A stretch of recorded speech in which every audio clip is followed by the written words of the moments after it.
మీకు తెలుసా, శ్రీలంకకి ఒక అరుదైన రికార్డు ఒకటి ఉంది. అదేంటిదంటే వన్డే సిరీస్, అంటే బయలటరల్ సిరీస్ జరుగుతాయి కదా, 3 వన్డేలు లేదా 5 వన్డేల సిరీస్. ఈ యొక్క సిరీస్ లో శ్రీలంకకి ఒక అరుదైన రికార్డు ఉంది. ఏంటంటే 2021 నుంచి 2026 దాకా హోమ్ లో జరిగిన అన్ని వన్డే సిరీస్లు ఎక్సెప్ట్ వరల్డ్ కప్ కానీ ఏషియా కప్ కానీ ఈ టోర్నమెంట్స్ కాకుండా ఓన్లీ బయలాటరల్ సిరీస్ ఏవైతే జరిగాయో వాటిలో శ్రీలంక అన్ని గెలిచింది. ఒక్క బయలాటరల్ సిరీస్ అనేది ఓడిపోవాలా. 2021 జూలైలో ఎప్పుడైతే ఇండియా శ్రీలంక వెళ్ళిందో అప్పుడు ఇండియా వాళ్ళ హోమ్ కంట్రీలో సిరీస్ ని గెలుచుకుంది.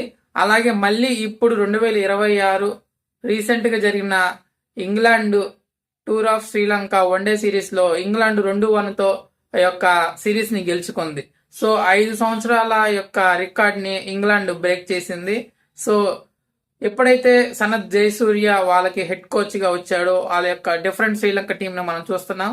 సో ఇంగ్లాండ్ వెళ్ళి శ్రీలంకని వాళ్ళ కంట్రీలో వన్డే సిరీస్ గెలుచుకుంది. సో శ్రీలంక ఆల్మోస్ట్ ఫైట్ చేసింది, బట్ ఇంగ్లాండ్ యొక్క బ్యాస్ బాల్ వల్ల వాళ్ళు ఆడే వన్డే సిరీస్ హార్డ్ హిట్టింగ్ వల్ల, హ్యారీ బ్రూక్ వల్ల ఆ యొక్క సిరీస్ ని వాళ్ళు గెలుచుకుంది.